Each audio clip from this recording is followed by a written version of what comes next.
Hello, everyone. Good afternoon, Barton RV and family. I decided, after many thoughts, I'm going with the horizontal feed on my live streams. I just don't like that kind of, when you do a replay on your phone, it really doesn't matter. But if you replay it on your, turn this AC down. But if you replay it on your TV or any other type of streaming device, it kind of comes out like that. You can't really see it that good. So I'm going to decide to do this way. The only negative, because I have done it this way once. The only negative is I don't catch all the chat coming through sometimes, because if you do it horizontal live stream, it'll pop up, actually pops up a little bit bigger, I think, and you can read it a little bit better, but it disappears after a while. So that's the minus of having a live stream going this way. Hey, Sock Monkey, how you doing? I'm going to go ahead and do a live stream. I'm going to go drive to Hondo today. And Eden's back here, but she won't sit up. Let me see if she'll sit up. Eden, can you sit up? You can see her ear right there. I think that's that's as much as Eden's going to get up for right now. So, hope everybody's doing good. When I say everybody, I mean Sock Monkey, because he's the only one in the room. But actually, what I found out, even though, like right now I'm driving, it says there's only one person in the room, that doesn't count all the people that are unsubscribed from YouTube. They don't have, and when I mean unsubscribed from YouTube, that means okay, sorry about that. Oh, at least Eden popped her head up now. I always do that, and I always forget when you're doing a live stream and you're leaving your house or you're leaving a Wi-Fi and getting out on the road and you're going to sell, you'll lose the feed. So that's what happened just now. I was at my house and I was still on the Wi-Fi, and then as soon as I left, pulled away from the house, I disconnected to the Wi-Fi, and then my phone's trying to switch over to cell, and you lose your connection. So that's what happened just now. I guess, yeah, I keep forgetting to disconnect from the Wi-Fi when I leave the house. Let me switch you guys around. There you go. Yeah, I always forget to take it away from the house. And then I always temporarily lose the Wi-Fi or the connection, and then switching over to cell, the phone and YouTube are trying to figure out what's going on. Wi-Fi coverage just disappeared, and trying to connect to cell coverage. So that's what just happened, and I seem like I do it every single time when I'm leaving the house and taking off on the road. I do that every single time. One of these days I'll remember not to do that. I wonder what that was. I've been hearing, hope everything's okay. I've been hearing stuff when I'm driving lately from the back. Eden's back there, but it's like from the way back from the trunk. I guess stuff's just moving around back there. I don't know. Oh yeah, I was just in the trunk, so maybe that's what it was. I uploaded my bag, my go bag. You guys are, many of you are in the military, or also maybe law enforcement or corrections, stuff like that, or I guess, what do you call that? First responder, emergency kind of job. It's called a go bag. So I have a go bag to go to Hondo. Stuff that you could that you need in a pinch that could get you going for like maybe a day or two, and you got that in your go bag. So if like an emergency happens at my mom's house and I gotta go to take care of her or take her to the hospital or an accident or something, I just grab that go bag and I'm on the road. And basically, really my go bag doesn't have much in it. Right now it just has most of my GoPro stuff, my recording stuff. I have my gun in there, and flashlight. I got my Stinger flashlight in there. What else do I got in my go bag? Yeah. If you're in the you were in the Marines though, right? Sock Monkey. So maybe you know that lingo too. Just a bag to go. You gotta go. So I always have a go bag ready in case something happens at my mom's. And actually only one time that I really had to like just take off all of a sudden to my mom's. She fell down and she couldn't get back up. So, that time, out of all the times she could have fell and couldn't get back up, I was out at Garner Park in my travel trailer, my RV. So actually my RV was my go bag. I had the whole thing, and I just packed up real quick and took off to Hondo. And she fell down and her legs wouldn't work for some reason. And I couldn't get in contact with one of her caregivers to go and check her out. So I could make contact with her because I have cameras in the house, and that's how I kind of take care of her remotely, I guess. When I'm not there or a caregiver's not there, I can communicate with her on the phone, not on the phone. I could communicate with her with several cameras in the house. A lot of people say, well, why don't you just use the phone? Well,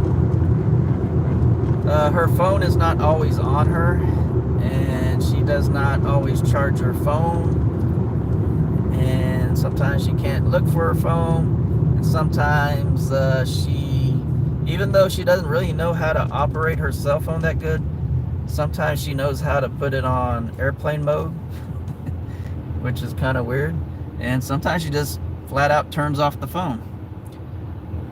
Luckily, she does not disconnect any of the cameras. I have seen her move the camera several times. So, and also my cameras has the ability to have audio on it, so I could listen to her and she could listen to me. Seems like the audio out to her is not as good as the audio back to me, but we can still communicate fairly well.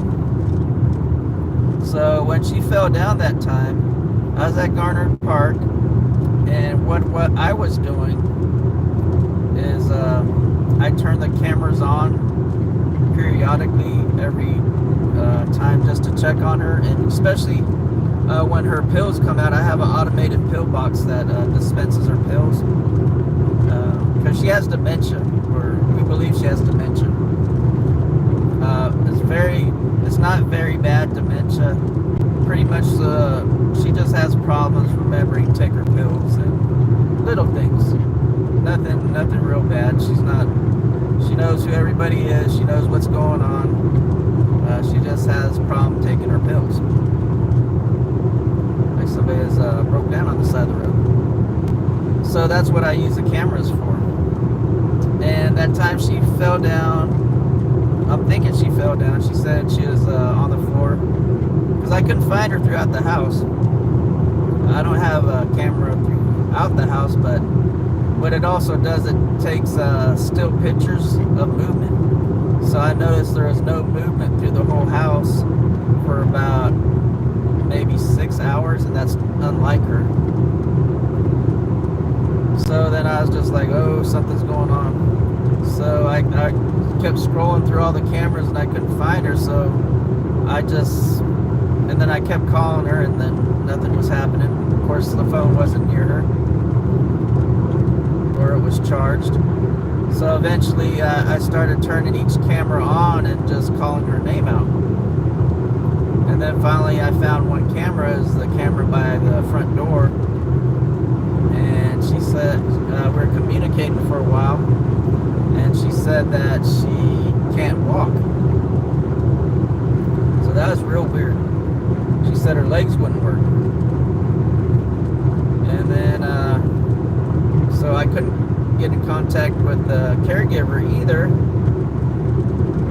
So that just made me pack up my camp, and I took off to Hondo with the trailer. And that's the very first time that happened. And also, it was like pretty much the first year that I was taking care of her, and she was having all these health problems, and she needs help. So I was kind of freaking out too. Now I know I have a more stable support system. So I might not have taken off like I did that first time, because I know the caregivers better, and it's just more confidence I have in them. So I don't think I'd have to do that, just get up and go like I did. And I wasn't too far. See who we got in the room. We got Ari's World. Hey Chris, how you doing? Oh, I was just talking about caregiving and stuff. I'm going to Hondo to check on Mom. Okay, yeah. So, and then I got the camera set up to horizontal, so it's kind of hard for me to follow the chat now. But, because it pops up and disappears. But, yeah, so I have the cameras all set up through the house. And she fell, and she couldn't get back up. So I'm all nervous. This is the first time that ever happened to me. And I'm trying to get back there in my travel trailer and taking off and all this. And I finally get in contact with the caregiver, and the caregiver's on their way. So I said, oh, that's cool. So I kind of slowed down, but I already packed up my camp. And I left a day early. So I packed up my camp, and I'm on the way to Hondo, or actually to Uvalde, because to get to Hondo from where I was camping at Garner Park, you pretty much go to Uvalde first, and then to Hondo. Or I was going to drop off the trailer. Because even though she was down on the ground and said she couldn't get up, I was in contact with her. She didn't sound like she was in distress, so I felt safe that she was, she didn't fall and bust her head, and she said she was actually moving, but she was just like scooting her butt on the ground. She couldn't get up all the way to her feet. So I felt like, well, I could slow down a little, take my time, and see if I could finally get in contact with the caregiver to go check on her. So finally, the caregiver got in contact with me, and I'm not mad at them. I mean, they got a life, and they can't just be like sitting by their phone on call waiting for me to call them, or they got a life. So I finally get in contact with her, and then she says she's on the way to go check on her. And so I got the camera that's by the front door. I have a camera right there, so I can see who comes in and out of the house also. It's inside the house, facing the front door. So I'm sitting there waiting, and then caregiver said they're at the front door trying to get in. And at that time, I had one of those, they call them a retailer lock for like real estate agents. It looks like a giant padlock. Right, this car tapped his brakes. This car just tapped his brakes for no reason in front of me, I think. So that makes me want to go around. So I had a retailer lock on there. If you don't know what that is, a real estate agent kind of locking thing. A real estate, or Airbnb kind of thing is it's like a giant padlock on there with a key inside it, and the key and it has a combination lock. So they had that in case a situation like this that the door's locked and they can't get in. So she's struggling. And I think this is the first time they actually had to use it. So they didn't know the combination, and I just put it on there. And I guess I forgot to give them the combination, so she couldn't get in.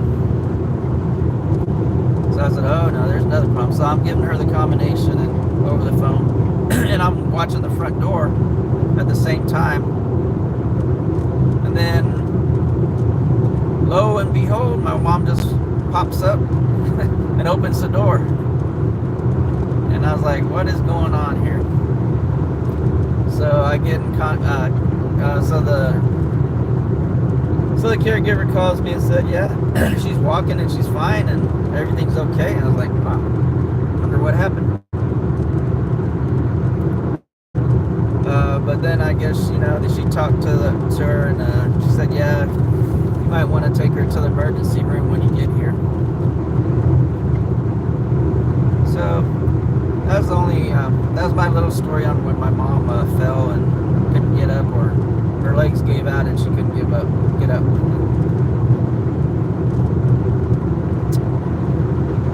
Glad you guys tuned in for that. I don't know if it's interesting or not, but it was a story.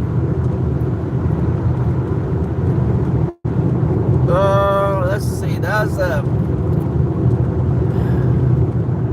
I'm gonna say, because actually I went out with my brother-in-law. We both took our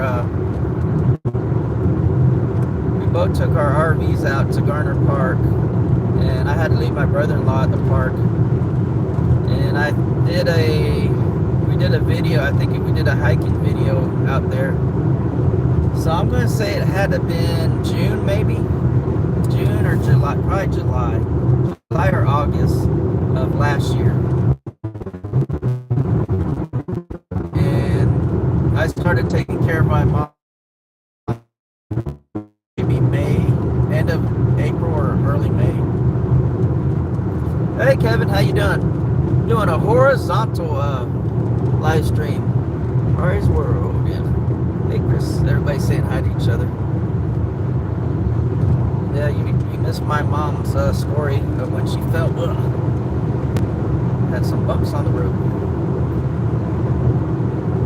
Yeah, so I got Chris is in the room, Sock Monkey's in the room, and now Kevin's in the room. And we got a total of 7 people in the room, but like a couple just chatting. Let's see. Mac project was. Couldn't read all that. Let me switch my glasses on. I have my newer, older glasses on. Man, this is some rough road right here. I'm gonna switch to my older glasses. And what my older glasses have, they're transition glasses. So they have the old man bifocal parts on the bottom. So maybe I can read the screen a little bit better. It just seems like my screen's real dark. Probably the amount of sun that's coming out, I don't know. It's bright. Let's see. I'm trying to clean my glasses right now. That's why you see me swerving on the road. You are just west of Sabinal, yeah. Let's see, enjoy the guys. Yeah, I'm just west of Sabinal. Supposedly, everybody had, I'm pretty sure everybody's aware of what's going on right now. They're supposed to have a big protest and stuff. I just saw, I should have went through town, because we're supposed to have a big protest in Uvalde, but I didn't go, and I don't think it's going to be a big protest. I saw a video of what they're doing in Eagle Pass, which is close to Uvalde. That's the closest border town to Uvalde, and it's probably maybe 40 miles or 60 miles, 40, 60 miles from Uvalde. But that's just the way the road goes.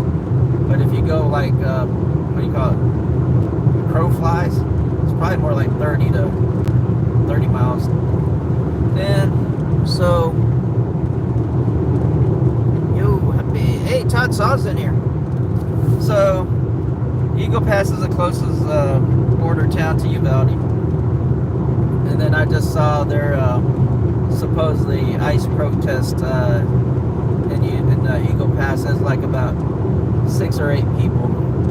And I think that's probably going to be the same with Uvalde. Maybe Uvalde have maybe 10. I don't know. But I don't think the ICE protests are going to be that bad around here. I haven't heard anything about it in Uvalde anyway, so.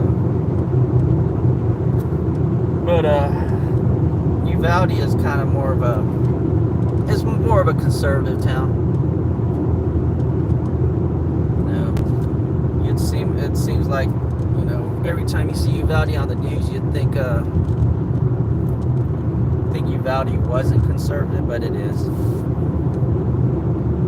It's just kind of like the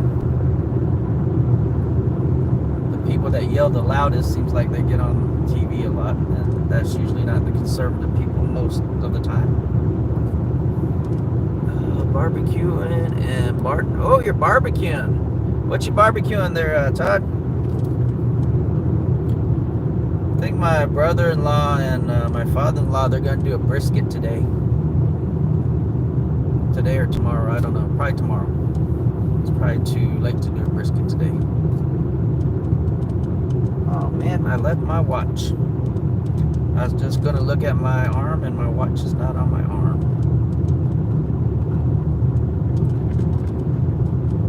Let's see. Squeaky wheel gets the grease. Pioneer Barbecue. There's a travel trailer over there at Twilight. So we're in Sabinal now. Twilight. Yeah, Sabinal got kind of hit pretty hard with the storms earlier in the week. Let's see, Sabinal, Pioneer Barbecue in Brenham. Oh, okay. You're at the Pioneer Barbecue in Brenham. Well, that's even better than barbecuing yourself, is having somebody barbecue for you. Coldest beer in town.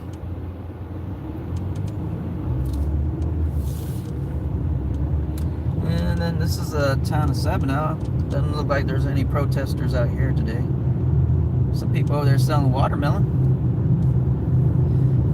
Yeah, I don't really, you know, my rule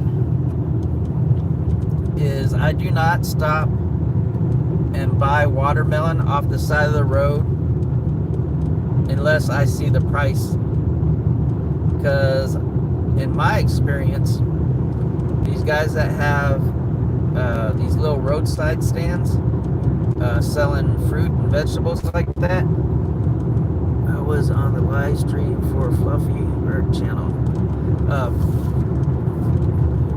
The signs I saw were against iced. Yeah.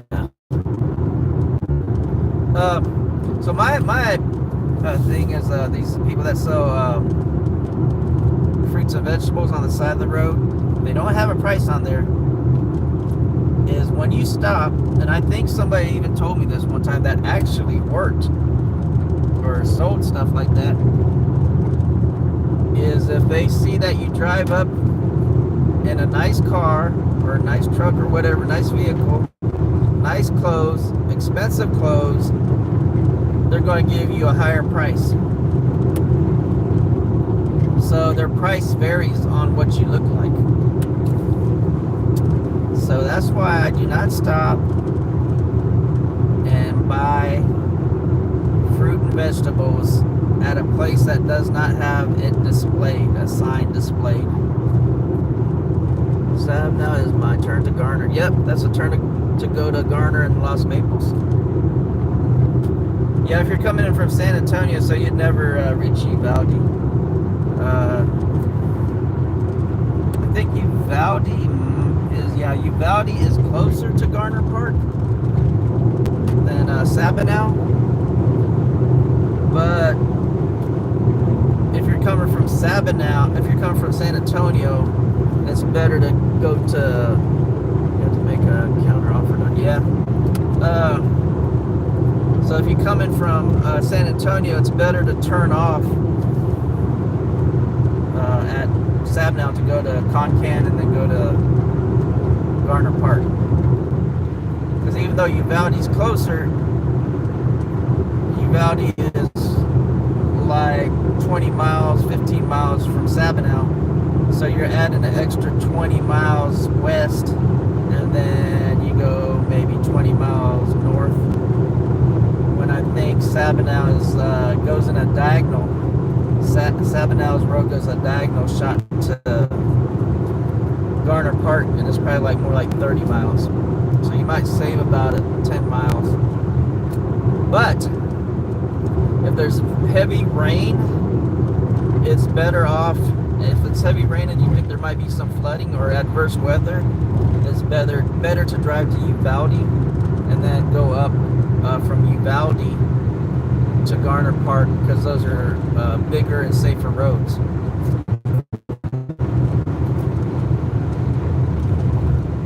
Okay, it looks like we are coming up to the rest stop up here.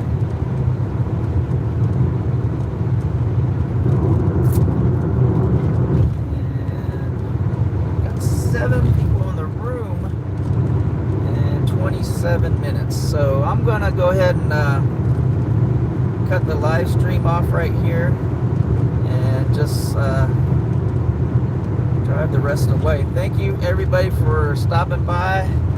Hope you guys are gonna have a good Father's Day weekend. Even though if you're not a father, I just hope you all guys have a good weekend. And I'll probably have some more live streams because I'm running low on my hours. So thank you guys. Bye.